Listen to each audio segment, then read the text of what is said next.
খবর, যেখানে বঙ্গোপসাগরের নিম্নচাপ আরও ঘনীভূত হয়েছে।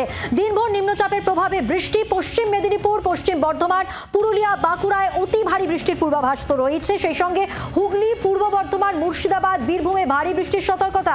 কলকাতায়, হাওড়া, 2 চব্বিশ পরগনা, ঝাড়গ্রাম, নদিয়ায় মাঝারি থেকে ভারী বৃষ্টি। জলপাইগুড়ি এবং উত্তর দিনাজপুরে ভারী বৃষ্টি। উত্তরবঙ্গের বাকি সব জেলায় মাঝারি বৃষ্টি। রাজ্য জুড়ে 30 থেকে 45 কিলোমিটার বেগে দমকা ঝোড়ো হাওয়া বইবে।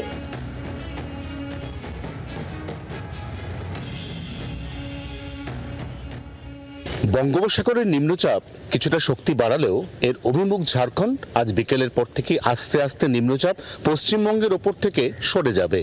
এর প্রভাবে যে বৃষ্টি, তাও আজ বিকেল বা সন্ধ্যের মধ্যে অনেকটাই কমে আসবে।